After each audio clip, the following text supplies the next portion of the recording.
Viewers very warm welcome this show. मैं हूं Kamran Shahid. Corona virus से पूरी दुनिया नब्ज़ आज़मा है और अगर पूरी दुनिया की पोजीशन बताऊं मैं तो सबसे बड़ी सुपर पावर सबसे ज़्यादा ख़तरे में है, सबसे ज़्यादा तबाही वहां पर आई है। इतनी तो शायद वहां पर तूफ़ानों से सुनामियों से तबाही नहीं आई जितनी कोरोना वायरस ले आया। अमेरिका के अंदर इस वक्त लगभग 60,000 के करीब अमवात हो चुकी हैं। 59,266 का नंबर है एग्जैक्ट। और स्पेन उसके पीछे 24,000, इटली 27,000, फ्रांस जो है वो 23,000 से ऊपर, यूके 21,000 से ऊपर। और ये यूके के लिए बहुत बड़ी बात है क्योंकि यूके की पॉपुलेशन ऑलरेडी बहुत छोटी है as compare to any big populated country. Pakistan में कोरोना जो है वो जारी और सारी है और उसमें एक प्रॉब्लम जो है, एक तो ऑब्वियसली हमारी डेथ्स अल्लाह का फजल है यूरोप से बहुत कम है, 335 हैं अभी तक। केसेस जो हैं वो भी यूरोप से बहुत कम है, 15,279 हैं। लेकिन उसमें सबसे बड़ा प्रॉब्लम ये आ रहा है कि ये जो केसेस हैं 15,279, अगर हम अमेरिका का मुकाबला करें तो वहाँ 1.5 से 2 लाख टेस्टिंग हो रही है रोज़ की बेसिस के ऊपर, और हम उसका 1% भी नहीं है। पाकिस्तान का सबसे बड़ा सूबा पंजाब इस वक्त सबसे कम टेस्टिंग कर रहा है।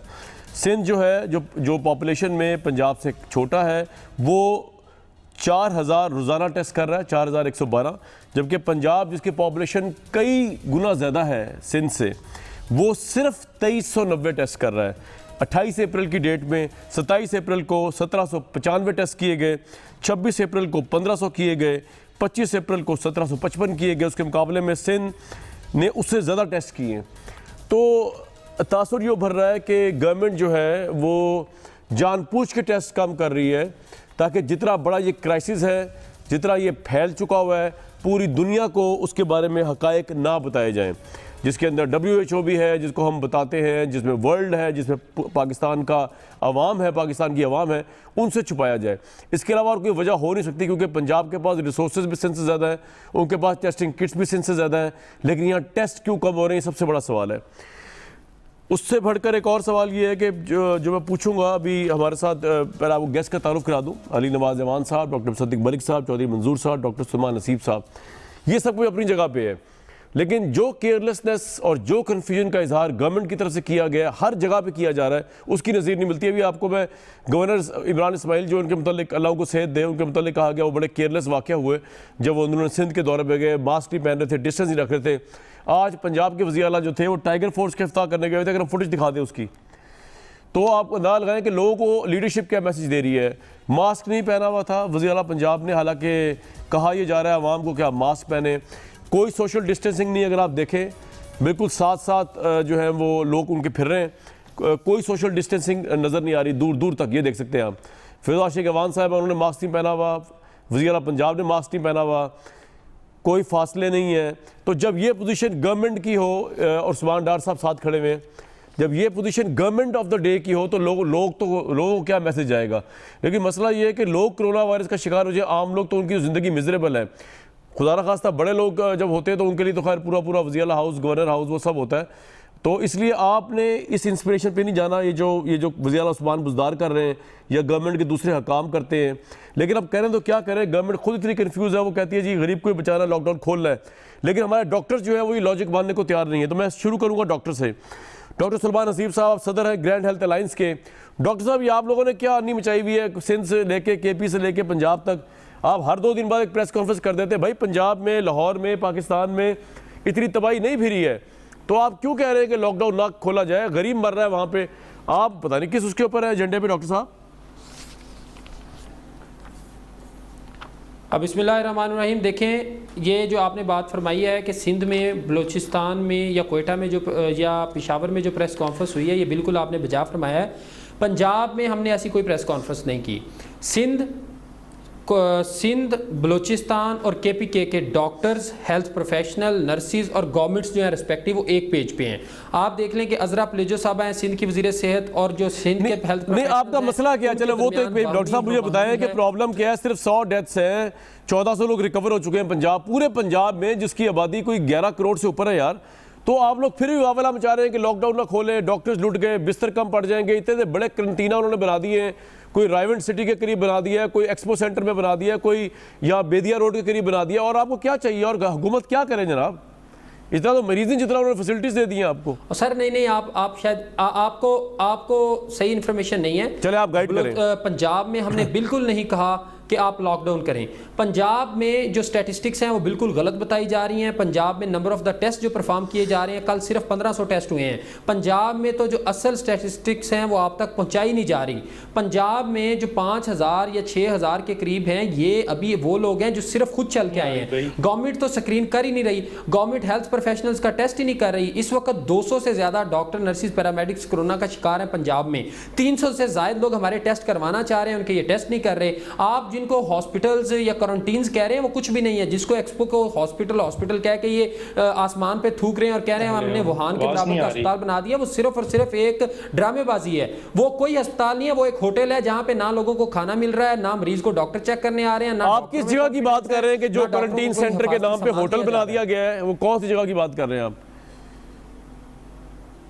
सर जो एक्सपो सेंटर है उसको किसी भी तरह से अस्पताल डिक्लेयर करना, उसको गवर्नमेंट कह रही है कि हमने 1000 बेडेड हॉस्पिटल बना दिया है, और गवर्नमेंट ये डिक्लेयर कर रही है कि हमने जिस तरह वुहान ने 10 दिन में अस्पताल बनाया था, हमने 9 दिन में अस्पताल बना दिया। तो मैं आपके हजूर ये पेश कर दूं कि वहाँ पे सिंपल रिससिटेशन का कोई सामान मौजूद नहीं है। वहाँ पे सिंपल जो है IV लाइन्स के बाद कोई दूसरा इलाज करने की जगह मौजूद नहीं है। जो आपके मरीज़ वहाँ पे अगर एडमिट हो रहे हैं, आप खुद उनसे पूछ लें, उनको 2-2 दिन जो है फ्रेश खाना नहीं मिल रहा। वहां पर आए रोज एहतजाज हो रहे हैं जिसको बाहर नहीं आने दिया जा रहा। आपके रिपोर्टर्स जो हैं वो खुद इस बात से वेल अवेयर है। डॉक्टर साहब बात ये है कि आप NDMA वाले भी जो है और सारे लोग जो है वो ये कह रहे हैं कि आप लोगों को इक्विपमेंट भी दिया जा रहा है डॉक्टर्स को, लेकिन डॉक्टर्स जो है जिनका ताल्लुक इससे नहीं भी है, कोरोना वायरस के, ना वार्ड में उनकी ड्यूटी लगी हुई है, ना उसके विंग में उनकी ड्यूटी लगी हुई है, ना उन हॉस्पिटल्स में, कई हॉस्पिटल ऐसे जहाँ पे कोरोना का मरीज ही ट्रीट नहीं हो रहा। आप लोग नाजायज़ डिमांड कर रहे हैं कि वहाँ पे भी पूरी PPE किट दी जाए, वहाँ पे पूरे गेयर्स दिए जाएं, तो चीज़ें वहाँ दी जा रही हैं। अब मैं आपसे सवाल पूछता हूँ कि आपकी ड्यूटी लगी हुई है कोरोना विंग के अंदर, किसी भी लिहाज से आप डील कर रहे हैं, सही बताइएगा मुझे। आप कोरोना को डील कर रहे हैं, आप नहीं आप कर रहे हैं? आपको मैं ये बड़ा वाजे कर दूं कि हम में से जितने लोग एहतजाज भी कर रहे हैं, धरने पे बैठे हैं, सारे अपनी ड्यूटियां सर अंजाम दे रहे हैं। नंबर 1 नहीं, आप कोरोना को डील कर रहे हैं। डॉक्टर सवाल मेरा आपसे है कि डॉक्टर साहब आप कोरोना को डील कर रहे हैं? नहीं, मेरा डिपार्टमेंट डर्मेटोलॉजी है। ठीक है, गवर्नमेंट ने खुद ठीक है मेरा आप डर्मेटोलॉजी है ना, तो फिर आपको तो इक्विपमेंट नहीं मिलेगा। आपका मुतालबा ये कि इक्विपमेंट पूरा नहीं मिल रहा, तो डॉक्टर्स जो है उनको उनकी कैजुअलिटीज हो रही है या वो इफेक्टेड हो रहे हैं, तो अब वो कर भी वो लोग प्रोटेस्ट कर रहे हैं, यानी आप कर रहे हैं जिनका ताल्लुक ही कोई नहीं कोरोना के वार्ड से। और सर नहीं ऐसे नहीं होता। मेरी अर्ज जी मैं सुन रहा हूँ आपसे। पहले मैं सदर हूँ, मैं जिस भी डिपार्टमेंट से हूँ, अगर मेरे ICU के डॉक्टर सफर करेंगे, इंडोर के करेंगे, तो मैंने आवाज उठानी है। नंबर 1। नंबर 2 मैं आपके सामने ये पेश कर दूं कि डरमा का वार्ड तो गवर्नमेंट ने खुद बंद कर दिया। बाकी जो आउटडोर्स हैं, और 200 से ज्यादा जो लोग पॉजिटिव आए हैं वो कोरोना वार्ड के पास नहीं ड्यूटियां कर रहे थे। स्क्रीनिंग सेंटर में PPE नहीं दी जा रही, एमरजेंसी में जहां से मरीज दाखिल होता है वहां PPE नहीं दी जा रही। देखिए, आपके कोरोना के मरीज के माथे पे नहीं लिखा हुआ कि ये कोरोना का है। किसी भी साइन सिम्टम के साथ आ जाए, खांसी किसी भी किस्म की है, वो कोरोना हो सकती है। तो डॉक्टर साहब आप चाहते क्या है? अब क्या अब डॉक्टर क्या करें? चाइना से वैसा इजी हालात नहीं है, वो कोरोना पूरी तरह फैल चुका है। मेरी बात सुने, कितना फैल चुका है? आपके देखें, आप कह रहे हैं कि गवर्नमेंट की इजाज़त-ओ-शुमार गलत है, फौज और जो हमारा पूरा इदारा कर रहा है वो भी गलत है, और आप जो हैं आपके पास तो कोई सोर्स ही नहीं है जज करने का। आप एक हॉस्पिटल के अंदर तो इन्फॉर्मेशन दे सकते हैं कितने मरीज आए हैं, कि आपने पूरा विंग बनाया हुआ जो ट्रेस कर रहा है और कोऑर्डिनेट कर रहा है, पूरे पंजाब से आपको इतलात मिल रही है।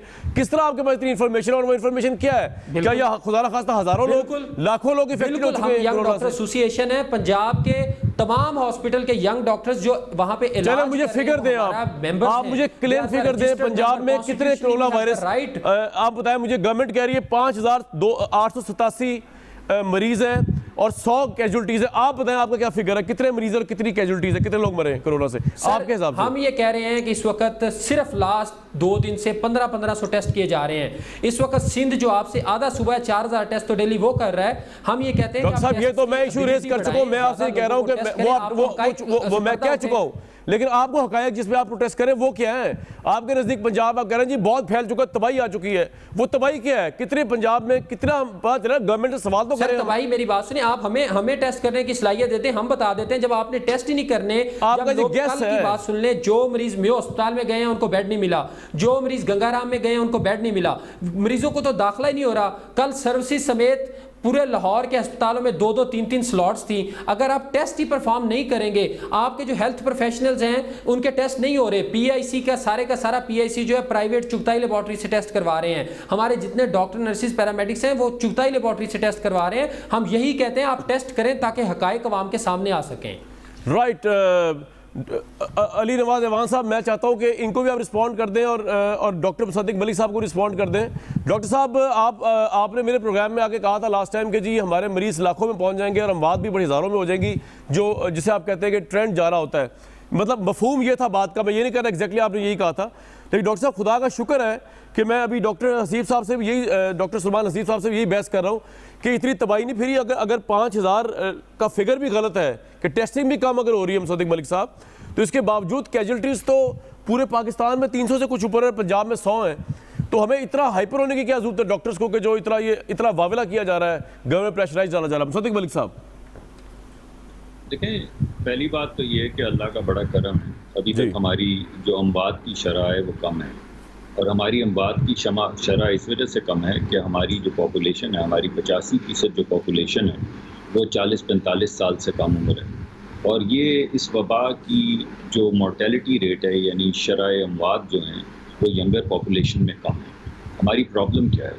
हमारी प्रॉब्लम ये है कि जब ये यंग लोग वायरस लेके घर में जाते हैं जहाँ पे इनके माँ बाप दादा दादी होते हैं, और अगर आप 15 या 20% गिन लें 220 मिलियन का, तो आपको अंदाज़ा हो जाएगा कि 35-40 मिलियन लोगों की बात कर रहे हैं।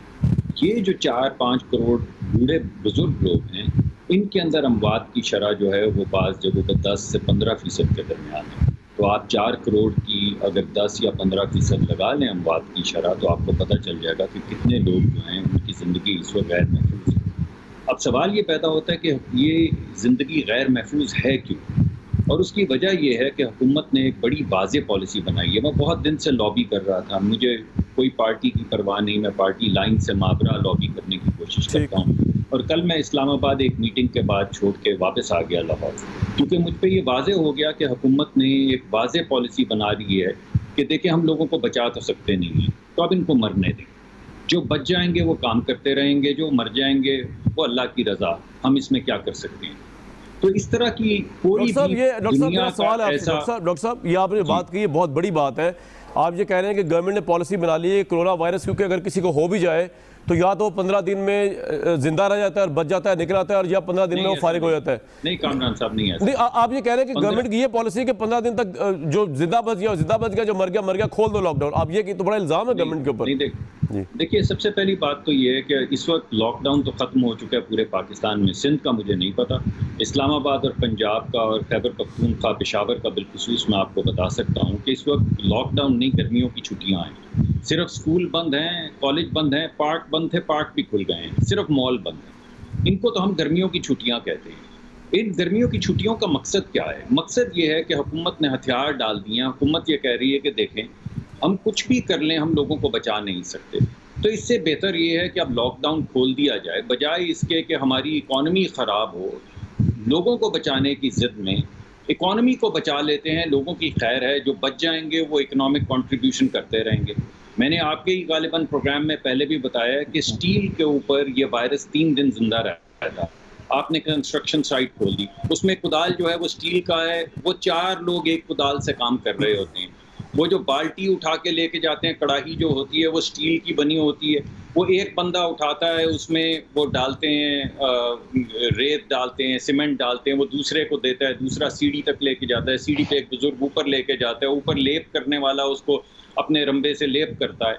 अगर आप ये देखें तो अगर ये मौत की दावत आप नहीं दे रहे एक ऐसी सरफेस पे जहाँ पे 3 दिन तक वायरस जिंदा रहता है, मैं तो इस बात पे हैरान हूँ मुसद्दिक मलिक साहब, आपस की बात है कि ये एक बड़ी ही प्रूडेंट अप्रोच अपनाई। मैं समझ नहीं आया, प्रूडेंट में इन्वर्टेड कॉमा में गया वाइस अप्रोच, कि ट्रांसपोर्ट बंद है, रेस्टोरेंट बंद है, लेकिन आपने कहा कि मजदूर जो है वो बगैर ट्रांसपोर्ट के कंस्ट्रक्शन में काम भी करेगा आके, उसे 3 वक्त का खाना होटल होगा या नहीं होगा पता नहीं कहाँ से मिलेगा, वो भी करेगा। स्कूल्स बंद हैं, आपने कहा नहीं, बुक्स स्टेशनरी की दुकानें खोल दें क्योंकि लोग मर रहे हैं, बुक्स और स्टेशनरी से वाबस्ता लोग जो है। आपने कहा लोग बाहर ना निकले, लेकिन आपने कहा सैलून्स खोल दें क्योंकि वहाँ पे लोग, ये तो लॉजिक समझ नहीं आई। चले पूछ लेते अली नवाज साहब, एक सेकंड, सिर्फ एक सेकंड। देखिए, आप लाहौर में रहते हैं और मैं भी आज लाहौर में हूँ, आप बाहर निकल जाएं, मार्केट्स में चले जाएं, आप वो जगह केनाल पार्क चले जाएं, मेन मार्केट के पास कहीं चले जाएं, आप खुद माशाल्लाह जिस जगह पे आपकी हवेली है वहाँ पे आप बाहर निकल जाएं, आपको पता चल जाएगा कि इस वक्त लॉकडाउन की हकीकत क्या है। मैं इस्लामाबाद से आया हूँ। इस्लामाबाद में 1.5 हफ्ता पहले हू का आलम था, यानी आपको खाने को नहीं मिलता था। आज आप इस्लामाबाद में जाएं, कुछ दुकानें मेरे पास कल वो रिपोर्ट नहीं, इस वक्त लाहौर पुलिस की, if I am not wrong, वो बता रहे थे कि 1,30,000 से ऊपर नाके पे लोग क्रॉसिंग करने के लिए आ रहे हैं। तो ये 1,30,000 ऑब्वियसली ये पुलिस को भी संभालना जो पूरे दिन में एक इशू है और बहुत बड़ा इशू है ये। तो अली नवाज ऐवान साहब हमारे साथ अगर नहीं भी है तो हमें एक ब्रेक लेनी पड़ेगी। और ब्रेक लेने के अच्छा, अली नवाज ऐवान साहब, अली भाई आपको मेरी आवाज़ आ रही है? जी कामरान भाई आ रही है। अच्छा, मैंने सर बड़ा केस प्लीट किया हुकूमत का डॉक्टर सुलेमान हसीब साहब के सामने, और मैंने उनसे पूछने की कोशिश की कि आप इतना क्यों प्रोटेस्ट कर रहे हैं जबकि खुदा ना खास्ता इतना कोरोना नहीं फैला, पंजाब में भी नहीं फैला, जिसके लिए जहाँ ये प्रेस कॉन्फ्रेंसेस कर रहे हैं 5,000 केसेस हैं सिर्फ 100। लेकिन अब ये भी एक फैक्ट है कि आप सिंध से भी नीचे चले गए हैं। हमारी पॉपुलेशन 11 करोड़ है पंजाब की। आपने कल 2300 किए टेस्ट जबकि सिंध ने 4,000 किए। आपने परसों 1700 सिर्फ टेस्ट किए, सिंध ने ऑलमोस्ट 3,000 किए। तो आप कुछ छुपाने की कोशिश कर रहे हैं सिर्फ ये जस्टिफाई करने के लिए कि प्राइम मिनिस्टर साहब की जो पॉलिसी है लॉकडाउन खोलने की, जो पहले दिन से वो मादा नहीं थे, वो जायज़ है, चाहे लोगों को कुछ भी हो जाए। बगौर मुसद्दिक मलिक के आपने माइंड बना लिया है कि लोग मरते हैं मरे, लेकिन बस ठीक है, खुलना चाहिए काम। अच्छा शायद से मुझे आपकी आवाज पहले भी आ रही थी, तो आइंदा से आपने हमारा केस प्लीड नहीं करना, भी मजाक के तौर पे। ठीक है जी, आइंदा साहब का मैं केस प्लीड नहीं करूंगा। ठीक है जी, ठीक है। मैं तो जनाब इमरान खान साहब के मुंह को मैंने कर दिया। अब अगर आप कह रहे हैं कि मुंह को ना आइंदा से करूं तो मैं उनसे मशवरा कर लेता हूं, आज रात नहीं करूं, कहूंगा ऐवान साहब कह रहे ना किया। ठीक ठीक है भाई। देखिए हम डेवलप और अंडर डेवलप कंट्रीज, हमारा जो ये खिता है जिसमें इंडिया है, बांग्लादेश है, जिसमें श्रीलंका है, भूटान है, बाकी ममालिक हैं, अगर उसमें आप मिलियन आप टेस्ट एवरेज निकालें तो इस वक्त सबसे ज्यादा जो टेस्टिंग कर रहा है वो पाकिस्तान कर रहा है। अगर मैं ये कहूँगा सबसे ज्यादा कर रहा है, सिर्फ इस खिते की हद तक कर रहा है। और आपके जितनी होनी चाहिए उतनी हो रही है, नहीं हो रही है। ठीक है, ये एक मंतक की बात कर रहा हूँ मैं आपसे, लॉजिकल बात कर रहा हूँ। हम क्या कर रहे हैं, हम टेस्ट 3 जो लेवल 3 टेस्टिंग अपनी कैपेसिटी इनहांस कर रहे हैं, जिसके थ्रू 4 से 5,000 टेस्ट दोबारा हो सकेंगे। देयर आर 2 टाइप, दो कमिटीज हैं, एक नेशनल कोऑर्डिनेशन कमेटी है जो प्राइम मिनिस्टर साहब हेड करते हैं, एक दूसरी एनसीओसी है जिसे असद उमर साहब करते हैं। सुबह रोज 10 बजे उसका इजलास होता है, हर फैसला कोऑर्डिनेशन के साथ होता है। उसके अंदर ही देखें हमारा तरीका कार क्या, टेस्ट किसका होना, पहले ये डिसाइड आप ये तरह देख लें।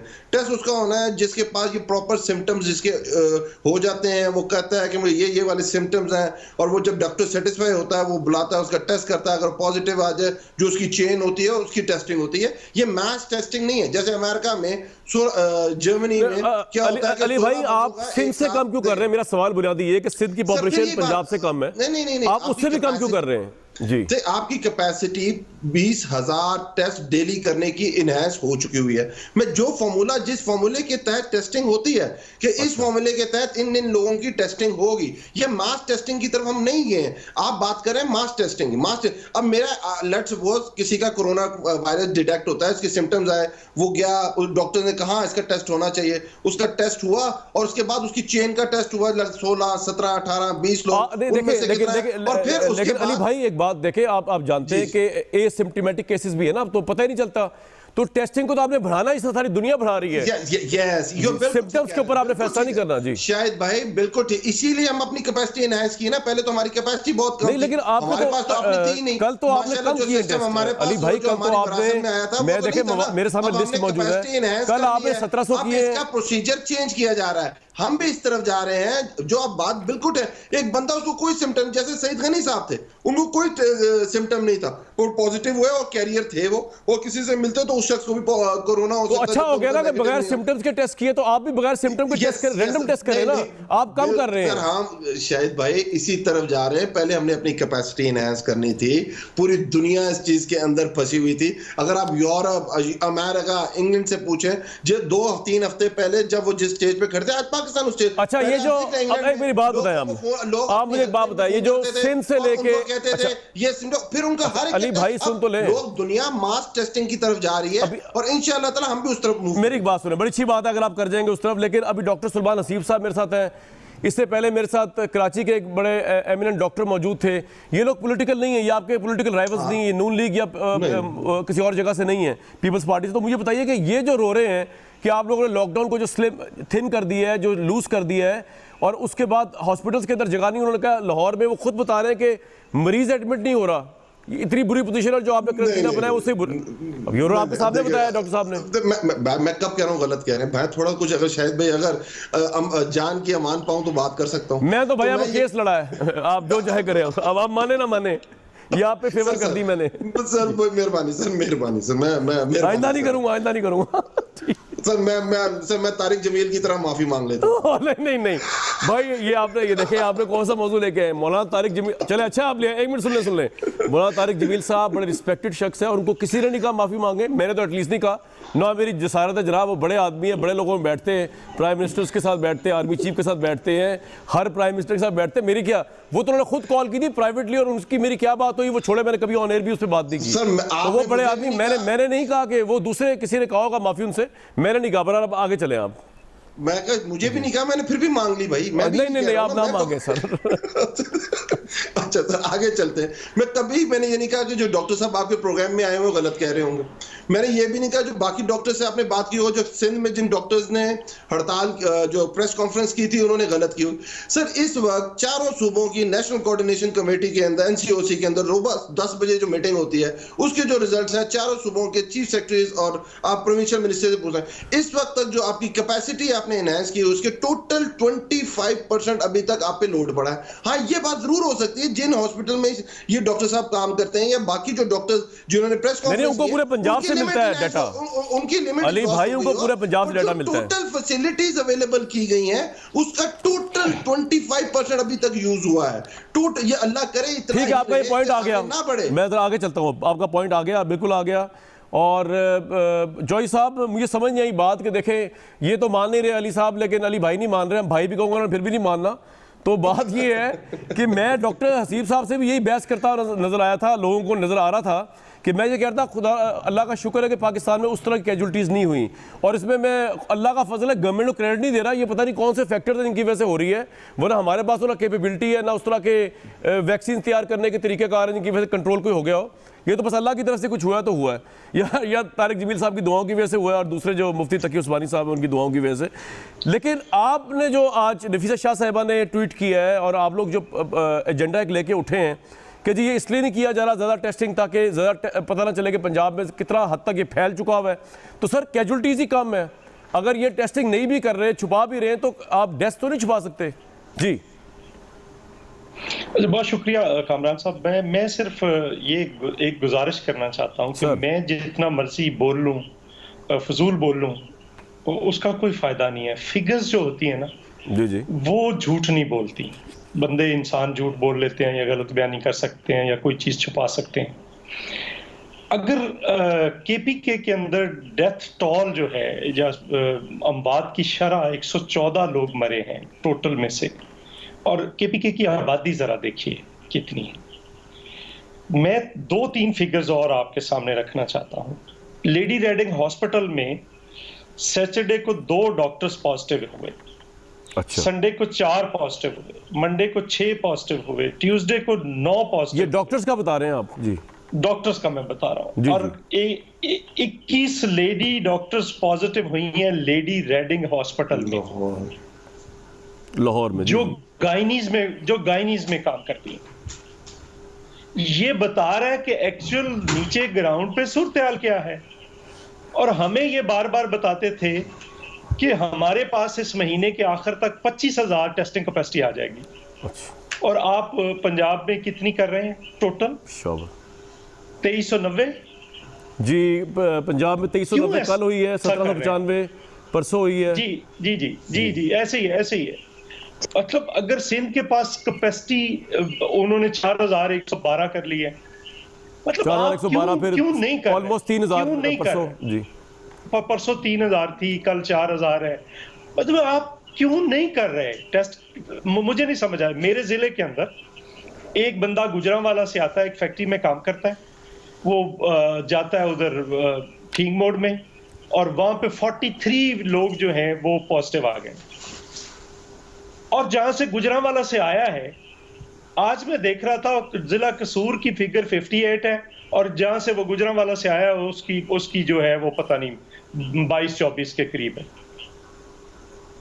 मतलब हम क्या कर क्या रहे हैं, किसको? लेकिन चौधरी साहब मुझे एक बात बताइए, चौधरी साहब एक बात बताइए कि देखें इन्होंने ये टेस्टिंग छुपा सकते हैं, ये कैजुअलिटीज नहीं छुपा सकते, और अल्लाह का फजल है ये छुपाने की कोशिश करें तो नहीं छुपा सकते, क्योंकि पीटीवी न्यूज़ जो है वो भी नहीं है इधर, प्राइवेट मीडिया मौजूद है, मुशर्रफ साहब क्रेडिट जाता है। नहीं, मेरी एक गुजारिश, हम उसको रिपोर्ट कर रहे हैं बेसिकली जी। नहीं, मेरी एक गुजारिश सुनिए, कैजुअलिटीज ज़्यादा नहीं है जी जी। चलो ना, ये मेरी भी ख्वाहिश है, आपकी भी, सारे पाकिस्तानियों की ख्वाहिश है कि ना हो, बिल्कुल। लेकिन सवाल ये है कि ये मतलब न्यूयॉर्क में पहले ज्यादा था, न्यू जर्सी में कम था, फिर न्यू जर्सी जो है वो ज्यादा इन्फेक्ट होगी। क्वेश्चन ये है कि कैसे पता चलेगा? डेथ जो है वो भी, अभी मैं अमेरिका का डाटा देख रहा था, हमसे कम थी इतने दिनों में, क्योंकि वहां पे जो पहला केस आया था वो 21 जनवरी को आया था, हमारे पास पहला केस 26 फरवरी को आया है। हमारे यहाँ जो सूरत हाल है उसको समझने की जरूरत है कि हम इस पे मेरा पता क्या ख्याल है जी, ये इमरान खान साहब हर्ड इम्यूनिटी पे जाना चाहते हैं, स्वीडन या एक दो जैसे इंग्लैंड ने कहा था, यानी पूरी कम्युनिटी को हो जाए तो सब यूज्ड टू हो जाएंगे। जी, पूरी कम्युनिटी को हो जाए और उसमें से जो बचता वो जो डॉक्टर सर मैं ब्रेक लूंगा इम्यूनिटी पैदा होगी और मैं ब्रेक लूंगा सर, लेकिन ग्राउंड रियलिटी ये भी है चौधरी साहब, आप क्या करें और सदीक मलिक साहब, कि पाकिस्तान में हेल्थ पे काम ही नहीं हुआ, पिछली गवर्नमेंट से भी काम नहीं किया, इवन इनकी गवर्नमेंट ने केपी में काम नहीं किया, उस लेवल का काम ही नहीं हुआ। और वो बड़े बड़े मुल्क जहाँ पे हेल्थ के ऊपर मैसिव इन्वेस्टमेंट्स हुई हैं, मैसिव इन्वेस्ट, जहाँ पे इंसानी जान की, क्या कुत्ते की जान की बड़ी अहमियत होती है, इंसानी जान तो बड़ी वैल्यूएबल है वहाँ पे, तो वो भी इस एपिडेमिक को जो है वो नहीं संभाल पा रहे हैं, उनके भी वेंटिलेटर शॉर्ट पड़ गए, उनके भी बेड शॉर्ट पड़ गए, इटली में बिस्तर कम पड़ गए। मैंने खुद यहाँ पे चलाई वीडियो कि इटली के हॉस्पिटल्स के अंदर जो है, इटली हमसे बहुत एडवांस है, इटली के हॉस्पिटल्स के अंदर सड़कों पे हॉस्पिटल्स की फर्श पे लोग जो है वो लेटे हुए हैं। तो इस कॉन्टेक्स्ट में हमें पाकिस्तान के मारूजी हालात समझने पड़ेंगे। हम सब कुछ इतना एक्सपेक्ट ही नहीं कर सकते इस गवर्नमेंट से कि ये करेगी, ये अभी तो ये आए हैं, और अभी तो और दूसरा मैं बात करूँगा 18वीं तरमीम पे, क्योंकि अब गवर्नमेंट ये समझती है कि हेल्थ वगैरह ये शोबे के अलावा और बड़ी चीज़ें जो हैं जब सूबों के पास चलेगी तो गवर्नमेंट तो बड़ी बेबस है, उसके हाथ बंधे हुए हैं, वो कुछ कर ही नहीं पा रही सिवाय डेट पे करने के और डिफेंस बजट पे करने के, बचता ही कुछ नहीं है। और सूबे जो अपनी मनमानी कर रहे हैं, इमरान खान साहब देख रहे हैं। एक ब्रेक लेंगे जी।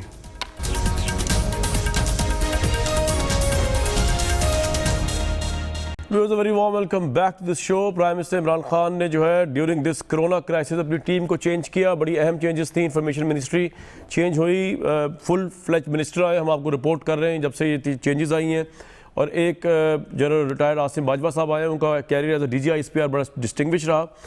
तो इस तमाम क्राइसिस में इतनी बड़ी चेंजेस आ गई, और साथ साथ ये चेंज भी आ रही है कि तासुर जो भर रहा है कि 18वीं तरमीम के अंदर प्राइम मिनिस्टर को नज़र आया है कि लॉकडाउन या इतने बड़े इश्यूज़ को लेकर या दूसरे मामलात को लेकर 18वीं तरमीम की वजह से हुकूमत बहुत बेबस है सूबों के आगे। सिर्फ मामला पैसों का नहीं है, मामला अथॉरिटी सेलेक्ट करने का भी है। और उसका सबसे बड़ा सबूत जो है वो ये कि प्राइम मिनिस्टर फॉर एग्जांपल नहीं भी चाहते थे लॉकडाउन, तो जिस सूबे में उनकी गवर्नमेंट है, मैं सिंध की बात नहीं कर रहा, मीन्स KP और पंजाब, उन्होंने भी प्राइम मिनिस्टर की बात बादी नज़र में नहीं मानी और उन्होंने जो है वो लॉकडाउन की तरफ चले गए, जो कि शायद प्राइम मिनिस्टर, तो 18वीं तरमीम से ज़रा उकताई भी लगी। सदीक मलिक साहब, आपको लगता है कोरोना वायरस एक एक्स्ट्रा अपॉर्चुनिटी है प्राइम मिनिस्टर और PTI गवर्नमेंट के लिए कि 18वीं तरमीम में चेंजेस लेके आए ताकि उनके पास पावर आए जिनसे वो हेल्थ के क्राइसिस, कोरोना वायरस जैसे क्राइसिस डील कर सके? या आपको लगता है जिस तरह इंटरनेशनल जरीदे लिख रहे हैं, फाइनेंशियल टाइम्स वगैरह, के प्राइम मिनिस्टर के पास तो पावर शिफ्ट होकर कहीं और ऑलरेडी जा चुकी है, उन्होंने क्राइसिस को उस तरह डील नहीं किया?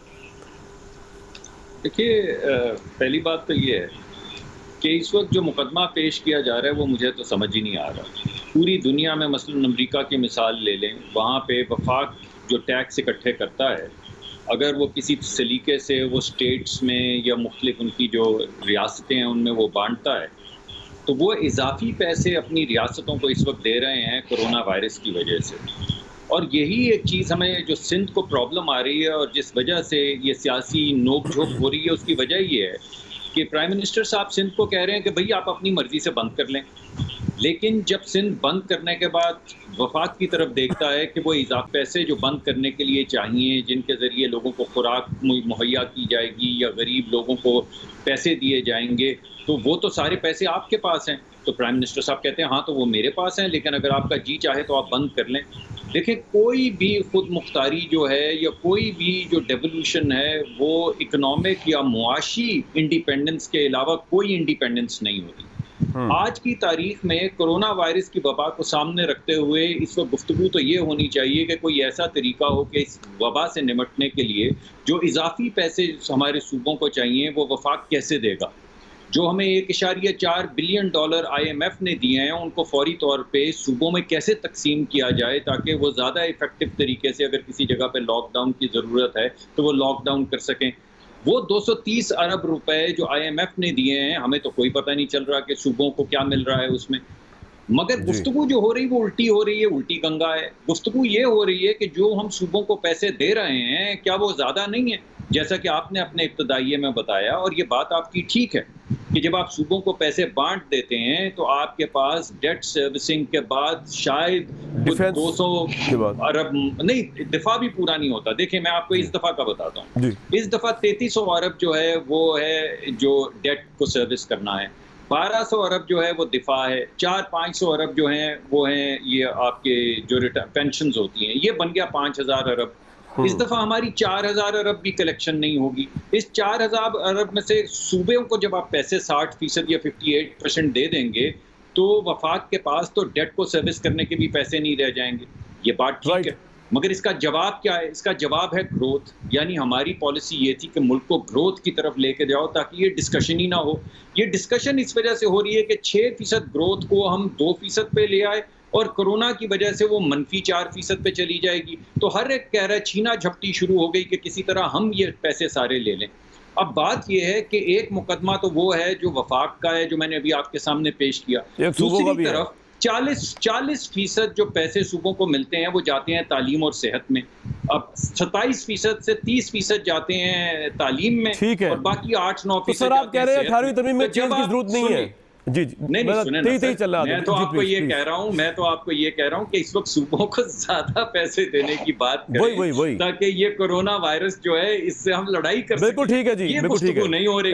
अली भाई तो आप ये कह रहे हैं, अली भाई की हुकूमत अंदिया ये दे रही है कि सेहत और तालीम में से पैसे खींच लो और वफाक में लाके रख दो। ये कह रहे हैं ये इस वक्त, अगर मैं आसान लफ्जों में आपको बताऊं। बिल्कुल ठीक। लेकिन मैं अली भाई सवाल पुट कर लूं आपसे। वैसे तो आपने मेरे सवाल का जवाब देना नहीं, जो आपने माइंड बनाया आपने वही जवाब देना, लेकिन मैं हुज्जत तमाम कर लूं आवाम के आगे। अच्छा, मेरा सवाल भाईजान ये है कि एक परसेप्शन तो ये है कि प्राइम मिनिस्टर जो है उनके पास अथॉरिटी क्राइसिस है और वो अथॉरिटी जो है वो ऑलरेडी किसी और की तरफ शिफ्ट हो चुकी हुई है, और ये रिसेंट चेंजेस जो इन्फॉर्मेशन मिनिस्ट्री में आई वो भी इसी को इंडिकेट करती हैं। एक तो ये परसेप्शन है। दूसरा ये कि आप इतनी पावरफुल है, प्राइम मिनिस्टर के 50 की टीम है उनकी माशाल्लाह कैबिनेट की, मावन मिला के सब कुछ मिला के, फेडरल मिनिस्टर मिला के, उसके बावजूद आपको शिकवा है कि आप असर्ट नहीं कर पा रहे। तो फिर इस टीम को या तो आधा कर दें, अगर आप सूबों को असर्ट नहीं कर पा रहे, बुजदार साहब जैसे सूबे को असर्ट नहीं कर पा रहे, जो आपके लगाए हुए खास आदमी हैं जो कुछ करते ही नहीं है प्राइम मिनिस्टर की मर्जी के बगैर। जी जनाब। अच्छा जी कामरान भाई, मैं आपका भी जवाब दूंगा अगर मुझे थोड़ा सा टाइम देंगे, जितना हमने मुसद्दिक भाई को टाइम दिया। मैं और मंजूर भाई तो सिर्फ हम गैलरी में बैठे हूँ। अच्छा, मेरा कहने का ये मकसद मंजूर साहब का केस ना लड़ो, वो मेरे से ज्यादा तबाकुन केस होएगा। चलो बड़े भाई हैं वो मेरे। और देखिए सर, 18वीं तरमीम अगर आप मुझसे पूछते हैं, मैं कह रहा हूँ 18वीं तरमीम से अच्छी तरमीम अगर कोई पिछले 10 साल में कोई तरमीम, सबसे बेस्ट तरमीम किसको मैं कहता हूँ तो वो 18वीं तरमीम है कि आपका जो बेसिक कॉन्स्टिट्यूशन है जो कहता है कि पावर डिवॉल्व होनी चाहिए, वो सूबों को फाइनेंशियल एडमिनिस्ट्रेटिव एम्पावरमेंट मिलनी चाहिए, वो 18वीं तरमीम के थ्रू आपने कंप्लीट एम्पावर कर दिया हुआ। जो वेस्ट मिनिस्टर सिस्टम की जो एसेंस है जिसमें लोकल गवर्नमेंट सिस्टम है, हम समझते हैं जो एम्पावर हमने प्रोविंशियल सिस्टम को किया है उतना हम चारों सूबों में, नॉट ओनली सिंध, बाकी सूबों, क्योंकि सिंध में पीपल्स पार्टी की गवर्नमेंट है, इसलिए ये नहीं कि मैं सिर्फ उनकी बात करूं, चारों सूबों की एज अ होल बात कर रहा हूं कि जिस तरह एम्पावर लोकल गवर्नमेंट सिस्टम जो खूबसूरती है वेस्ट मिनिस्टर सिस्टम की, हम उस तरह नहीं कर सके। अब आ जाते हैं, देखिए एक क्राइसिस आया, क्राइसिस के अंदर अभी मुसद्दिक भाई ने जो फिगर्स दिए, मुझे अभी मुसद्दिक भाई की समझ ही नहीं आई बात की। पहले वो कहते हैं कि साहब कहते हैं पैसा वफाक के पास है, और उनका जो दूसरा आर्गुमेंट था वो ये था कि खुद ही आर्गुमेंट दिया कि वफाक के पास तो डेट सर्विसिंग के बाद पैसा ही नहीं बचता। मसला क्या है कि आपने डिवॉल्व कर दिया हेल्थ को, आपने डिवॉल्व कर दिया एजुकेशन को, आपने डिवॉल्व कर दिया एग्रीकल्चर को, आपने कंकरेंट लिस्ट खत्म की, 18 नई मिनिस्ट्रीज बन गई सूबों के अंदर, आपने साथ फाइनेंशियल एम्पावरमेंट भी दे दी। सिर्फ ये तरीका करनी है, अमेरिका की मिसाल देते हैं, आप इंग्लैंड की मिसाल देते हैं, जो प्रोविंसेस हैं वो फाइनेंशियल ऑटोनॉमी उनको दी हुई है, वो उन्होंने अपने आप को अपने कदमों पे खुद भी खड़ा होना है, सिर्फ फेडरल की तरफ नहीं देखना है। हुआ ये कि आपने फाइनेंशियल एम्पावरमेंट तो दे दी एनएफसी के थ्रू, मुझे एक बात बताइए, 62%, एक बात बताइए मुझे। एक मिनट सर, अच्छा जी जी एक आर्गुमेंट पूरा होने दें। 62% हम सूबों को ऑलरेडी दे रहे हैं, 38% फेडरल के पास रहता है। 600 अरब के बाद आपको डेट सर 62 बनता है, डिविजिबल पूल 0.6% है। उसके बाद अगर आपको कहते हैं मैं सारा वो देता हूँ, 62 टोटल परसेंट बनता है। 38% फेडरल के पास रहता है, तो आपने फिर डेट सर्विसिंग करनी है। अली भाई अब एक सवाल ले रहे क्विकली, फिर टाइम कम है जरा। उसके बाद देखें मसाइल क्या है। मैं ये कह रहा हूँ हेल्थ वाले हॉस्पिटल, अभी मुसद्दिक भाई कह रहे हैं हॉस्पिटल किसकी तरफ देख रहे हैं, फेडरल गवर्नमेंट की तरफ देख रहे हैं। सवाल जो है कह रहे हैं कि अगर वीट जिस तरह शायर के ज़हन में ख्याल आता है ना, मेरे ज़हन में सवाल आता है आपकी गुफ्तगू सुन के। उसूल निकल जाएगा फिर सवाल।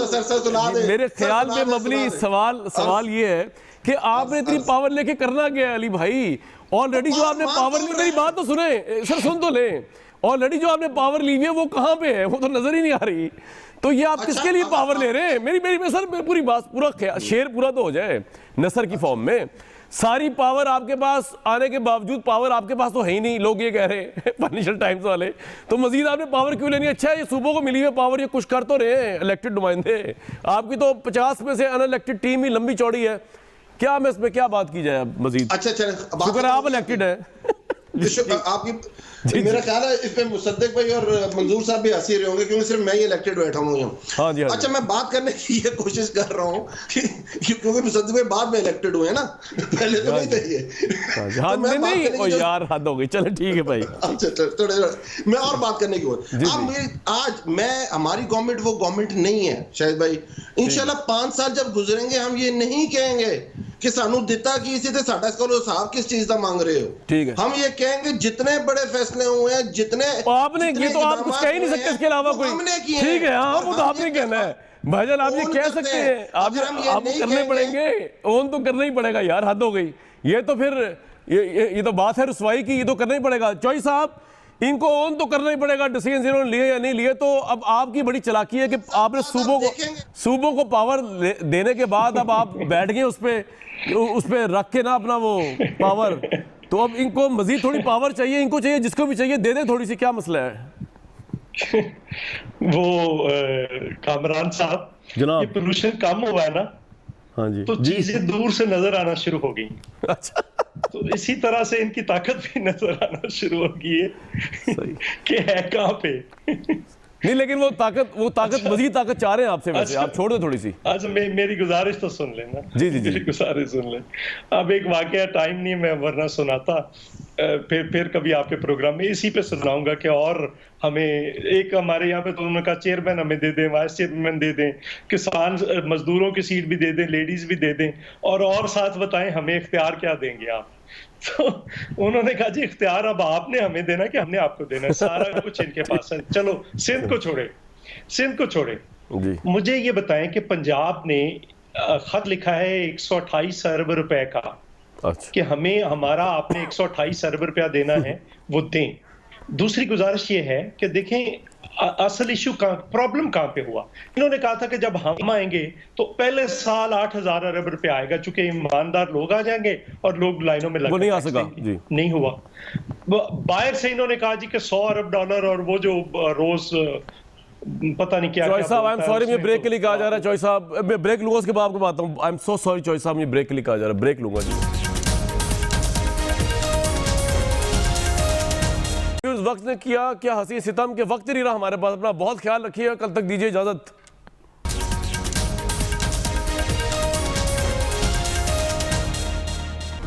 Hi, it's Sayyeda Shanaz here. Thank you for watching Dunya News. For more videos and updates, don't forget to click the subscribe button. Keep watching Dunya News.